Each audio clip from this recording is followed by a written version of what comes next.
whispered sobbing. I'm so sorry. Her little hand squeezed his. Alton turned to the boy. Who are you? The boy stared at him for a long moment, then smiled. I'm just someone who listens when others don't. Alton shook his head. But how did you know why her? The boy turned toward the light outside the window. I didn't know her, he said, but I know what it's like to feel forgotten. He began walking toward the door. Wait, Alton called. Can I help you? Anything you need, please name it. The boy paused, then turned. I already have what I need. What's that? He smiled. Faith. And then he was gone. Alton ran out into the hallway. But the boy had vanished. No footprints. No name, no record of anyone entering. Just Lily awake, alive, holding his hand. That night, as she drifted into real sleep for the first time in days, Alton sat quietly beside her bed. He pulled a notebook from his briefcase and wrote down 3 words he had once dismissed, words that now lived in his heart. Speak from pain. The next morning, Alton walked out of the hospital and gave a press conference. Only instead of talking about the medical team, he told the story of a nameless boy who brought his daughter back, not with tools but with truth. They called it a miracle, but Alton knew better. It was a message, and maybe, just maybe, it was the first time in his life he actually listened. If you enjoyed the story, don't forget to give it a thumbs up and hit that subscribe button for more emotional, dramatic, and unexpected tales, and let us know in the comments where in the world are you watching from. We love hearing from all of you. Until next time, stay kind, stay curious, and keep watching. Black boy, I know how to make your daughter wake up. The millionaire laughed. Until miracle happened, the monitors beeped steadily, but there was no comfort in their rhythm. Lily Reeves, just 8 years old, lay motionless beneath a soft blue blanket in a high-end hospital bed, surrounded by wires, tubes, and cold machinery. Her blonde hair was neatly brushed, her tiny fingers resting lifeless on her stomach. A breathing mask hissed gently, the only sound besides the heart monitor's lonely pulse. She had collapsed on stage 5 days ago during her school recital. One moment she was singing, the next her knees buckled, her eyes rolled back, and her body hit the floor with a sound that had haunted her father every night since a rare neurological event. They said a seizure so severe it forced her brain into a protective coma, but no one could explain why she hadn't woken up since. Not the 5 neurologists flown in from abroad, not the 3 specialists brought in at astronomical cost, not even the machines monitoring her brain could offer real answers. Just silence and a father at the edge of breaking. Alton Reeves, once hailed as one of the most ruthless deal makers on Wall Street, now sat in silence beside his daughter's bed. Gone were the polished speeches and boardroom confidence. His suit was wrinkled, his eyes sunken from sleepless nights. He would have given away every cent just to hear her laugh again, but no amount of money could reach her. It was just past noon when the door cracked open. A nurse stepped in. Her face uncertain. Mr. Reeves, there's a child outside who says he needs to see your daughter. Alton blinked. A child who? I'm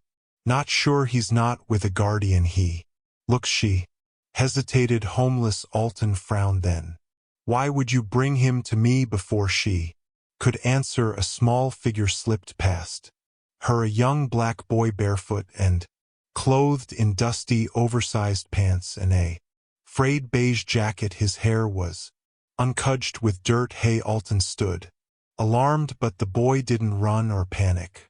He walked straight up to the bed and looked down at Lily, his eyes soft and focused as if he'd known her all his life. Alton moved to stop him, but something about the boy's calmness rooted him in place. The boy gently reached out, brushing a lock of Lily's golden hair from her face, and then he said it, "I know how to make your daughter wake up." The room went dead quiet. Alton blinked. "What did you just say?" The boy didn't look away. "She's not gone. She's waiting, but she needs someone to guide her back." Alton let out a bitter laugh, the kind that holds more pain than humor. "You think you can do what 10 doctors and $1,000,000 couldn't?" The boy didn't flinch. "I'm not a doctor. I just listen to what spirits visions." The boy looked at him, then right in the eyes. His voice was low, "To the Lord." Alton's face hardened. "This is a hospital, not a church." "She doesn't need a hospital," the boy whispered. "She needs hope." Alton shook his head, stepping forward. "All right, that's enough. This is cruel. She's in a coma, her brain shut down. You can't just walk in here with your stories." But then it happened. The heart monitor blipped a small, unexpected spike. Alton froze. He glanced at the nurse. Was that she? Nodded, eyes wide. The boy leaned closer, placing his small hand gently against Lily's forehead. His thumb wiped a tear from the corner of her eye.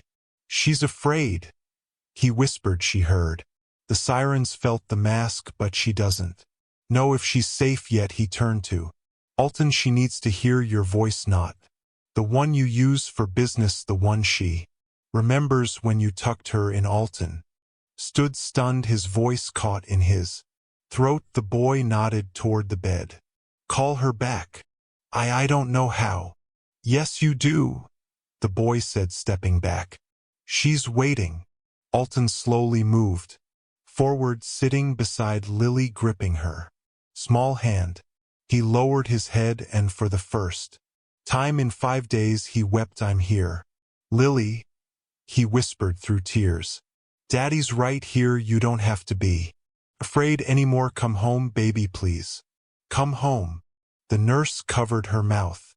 The boy simply stood in silence, his hands folded in front of him. The monitor spiked again, longer this time, and then faintly, so faintly it could have been imagined. Lily's lips trembled. Alton gasped, "Did you see that?" The nurse ran to her side. Her eyelids twitched. "I swear they moved." The boy turned to Alton, his voice calm and steady. "Tomorrow, same time, I'll be back." And before anyone could stop him, he was gone.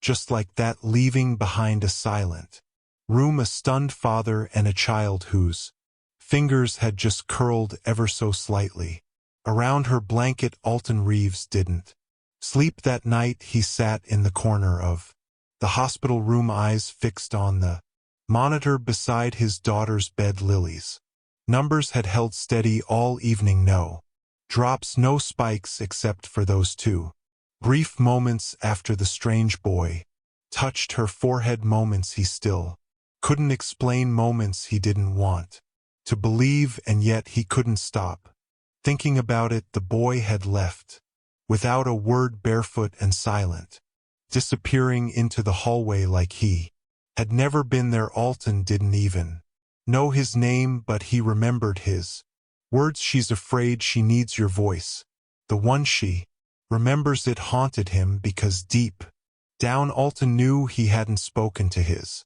daughter like that in a long time, not since the accident, not since the pressure of his work had turned every moment with her into one more thing on his schedule.